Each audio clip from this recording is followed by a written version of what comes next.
Hi, how are you? My name is Bridget Noor, and I will be talking about anemia and its effect on exercise.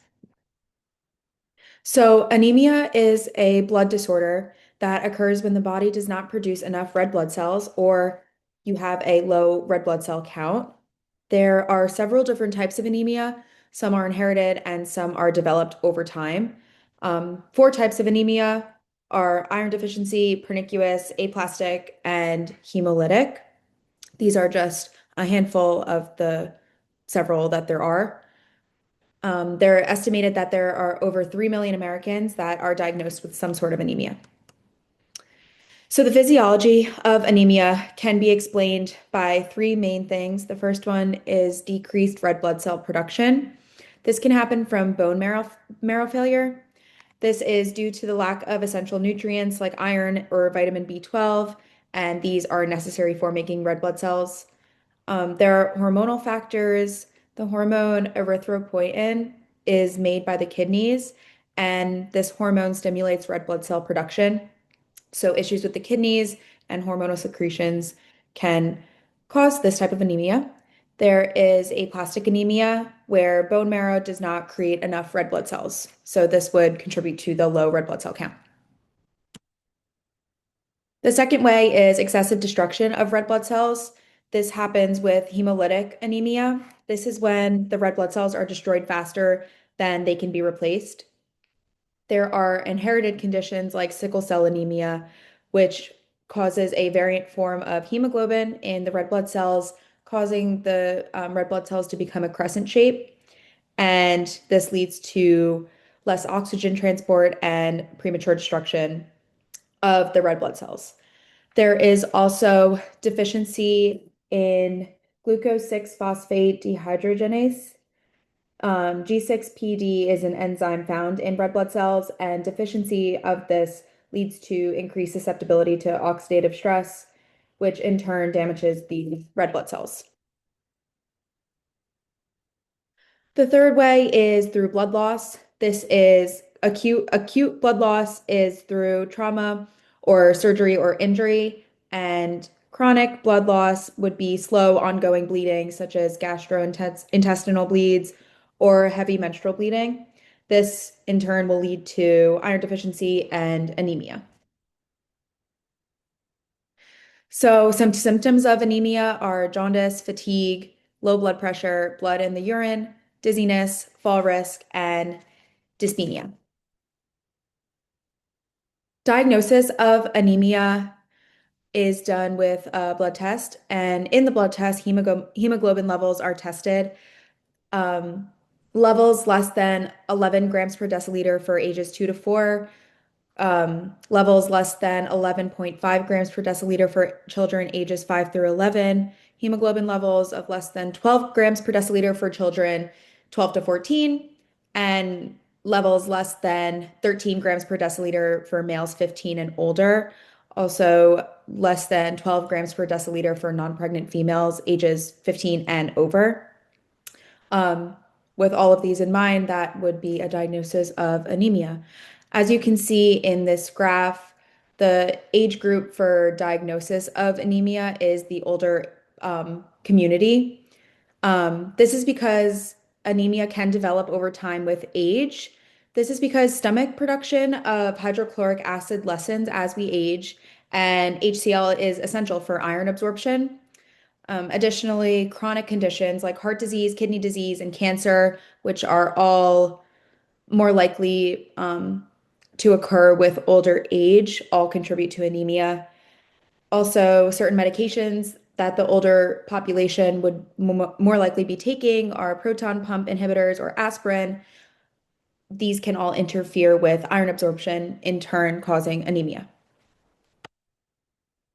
So, anemia is tested for in multiple different tests. The first one is complete blood count. This is where the red blood cell size and shape are examined and vitamin B12 levels are looked at. There is a hemoglobin test, which tests the amount of hemoglobin, which would explain um, the previous slide. The hematocrit test measures the percentage of red blood cells in the blood.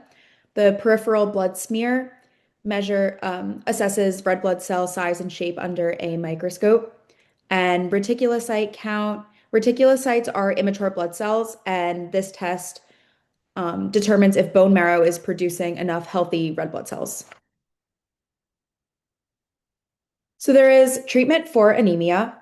You can do supplements. People take iron supplements, folic acid supplements, and vitamin B12. There are medications. The first one is erythropoiesis stimulating agents or ESAs. These, the purpose of these is to help bone marrow um, produce more blood stem cells. There are also immunosuppressants, and if you have the type of anemia where the immune system is attacking the red blood cells for no reason, these medications would stop that from happening. There are some procedures like blood transfusions, which will immediately replace red blood cells, and bone marrow transplant, which will replace the unhealthy bone marrow with healthier bone marrow to hopefully promote the production of healthier stem cells. The effect of anemia on the exercise response. So there are reduced oxygen transport to muscles and in turn causing lower aerobic capacity. As you can see on the left here in graph A, the athletes with the iron deficiency is have a significantly lower peak VO2. And the same goes for graph B. The athletes with the iron deficiency have a lower peak VO2. This would be explained by the reduced oxygen transport. You would Athletes will have increased fatigue, impaired muscle function, and this is because anemia reduces oxygenation, which leads to less endurance and higher exercise cost. This happens because the heart is working overtime to replenish the low red blood cells. So, a low intensity activity, the body probably thinks that it's a high intensity activity. So, it comes at a much higher cost to do much less intensity types of exercises. Now, exercise and iron deficiency. Working out causes an inflammatory response, which hinders iron absorption for several hours afterward. There is a phenomenon called sports anemia, where individuals who in more likely are doing endurance training experience the symptoms of anemia due to expanded plasma volume, and this causes a dilution in the red blood cells. So there are symptoms of anemia without really being diagnosed with it. Um, the inflammation that happens naturally with working out increases the production of hepcidin. Hepcidin is a hormone that regulates iron levels. When these levels are elevated, the body will absorb less iron. Exercise also increases iron loss through hemolysis, and hemolysis is just the scientific word for destruction of red blood cells. And this happens with foot strikes. So when the foot hits the ground, sometimes it could cause hemolysis. This is why studies show that long distance runners tend to experience this. Um, in turn, with muscle contraction, vasoconstriction occurs in other parts of the body, considering what muscle you're using. Vasoconstriction will in turn reduce the number of red blood cells in a certain area and cause destruction.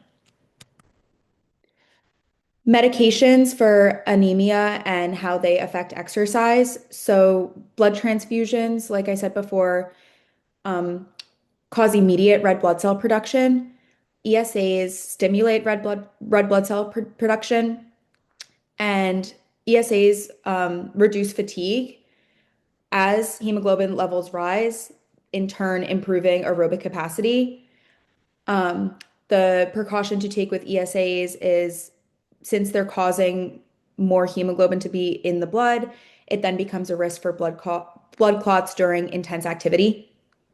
For iron supplements, um, oxygen capacity improves, then leading to better endurance. So, iron supplements and folic acid and B12 supplements, these will increase the iron stores required to create hemoglobin. So, overall, oxygen transport improves, heart rate tends to normalize, and recovery time shortens due to these medications. And there's a study done this year, as you can see on the left, intravenous iron therapy is proven to boost exercise performance and reduce fatigue in active women. Now, my case study, I created Sarah, who is a 40-year-old female diagnosed with iron deficiency anemia. Her anemia is managed through her medication, Epoetin alpha, which through my research found is an ESA, and she also takes daily iron supplements. She enjoys yoga and light walks, but she hasn't been active in the last year because she's not motivated, and it's due to her fear of worsening her symptoms of anemia as she's experienced before. Her main concern is getting tired too quickly. This can be explained because anemia causes early fatigue. She notes that her dizziness has improved since starting the ESA medication, and her goals are to increase her daily energy levels and her mood. And overall, she just wants to feel strong again and feel like herself again. So, regarding exercise testing, she would need medical clearance, and I would avoid tests that rely on heart rate, considering she is on an ESA. So I would do the 6-minute walk test to assess submaximal aerobic capacity and endurance, the 2-minute step test, which will tell me about her lower body strength, the arm curl test. We can just use 5-pound dumbbells for that, or 2-pound dumbbells, something light to assess upper body strength. And sit and reach test will assess her flexibility. And precautions regarding exercise testing is to stop testing immediately if dizziness is reported. I will monitor her blood pressure and RP throughout all of testing. And I will encourage gradual transitions to avoid drops in blood pressure and to avoid lightheadedness or fainting. Her fit plan for endurance would be frequency is 3 to 5 days per week. For intensity, I would start light with an RPE of 9 to 12. Time, we would start with 15 to 20 minutes and hopefully increase to 30 minutes. And this will promote ample recovery time. And if we are unable to do the 15 to 20 minutes, I can cut each workout in shorter bouts to lessen the effects. The type, I would definitely stick with low impact movements. This will reduce the strain on her cardiovascular system because there is already strain on the heart. This can be light cycling or walking outside to improve her mood. So we can focus on that goal.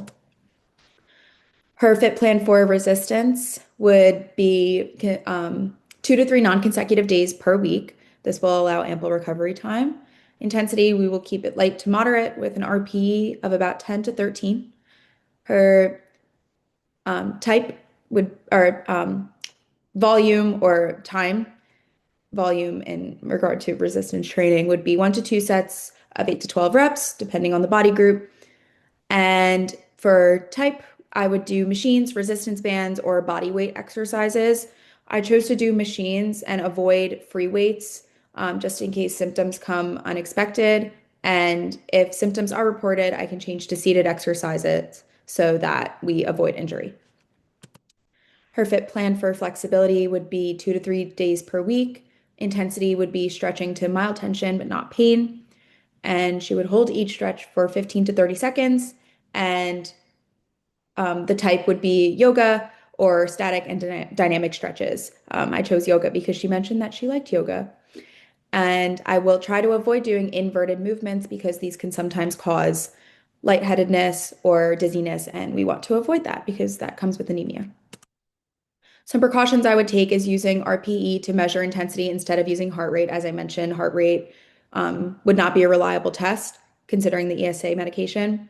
I would promote healthy hydration levels and an iron-rich diet like red meat and vegetables, and will definitely stop exercise if dizziness, excessive fatigue, shortness of breath, or lightheadedness and fainting occurs. And these are my references.